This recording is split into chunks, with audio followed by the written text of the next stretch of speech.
pagi. Oo, wala. Ano ge? Pagi, bulal. Bulalo lang. Bulal lang. Bulalo lang pagbubuan. Yung mga putotan na yung mga. Puto. Oh?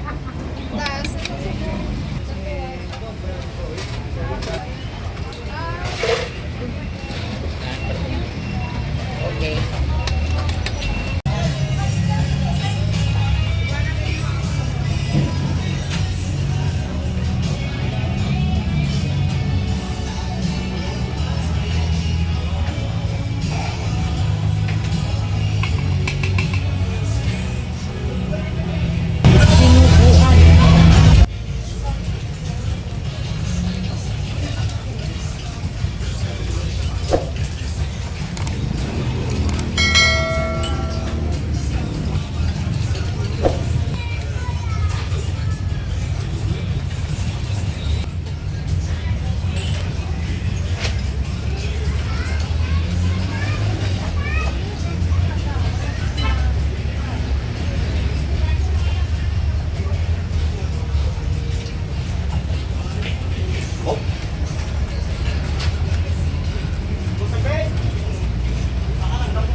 Pagkaon lang na iyad.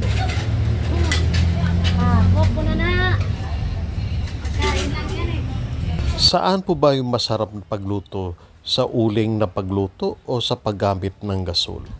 Ito na po ang paggawa ng ating paboritong fried chicken at pork chop. Kahit na po napakamahal ng kilo ng baboy at saka ng manok, kailangan po nating kumain ng masasarap na lutuin. Ayan po, dinidip fry po yan yung manok, yung fried chicken na paborito po natin. Talagang mainit na mainit po yan yung mantika, deep fry, para malutong ang ating pagkain yan. Tama naman, napakalutong talaga yan. At magugustuhan po ng lahat. We need to spread out evenly po ng pork chop bago po natin prituhin. Sa napakainit at kumukulong mantika. Ito na po yung finished product ng ating fried chicken. Yummy! Kagaya ng fried chicken, isa sa pinakapaboritong pagkain ng mga Pilipino ay syempre ay ang pork chop. Piniprito rin po yan sa napakainit at kumukulong mantika. Konting pakiusap lamang po sa mga diabetes dyan. Mag-ingat rin po tayo sa ating mga kinakain. Oo nga po, kahit masarap pa yan, eto na po yung ating pork chop. Sa ating mga loyal viewers, matanong lamang po kung ano pong klaseng luto po ito. May alam ba kayo kung anong pangalan nitong ulam na ito? Just comment on below para sa tamang sagot. Muli, maraming salamat sa panonood. Pritong bangos, tortang talong. Type nyo ito, yung pagi.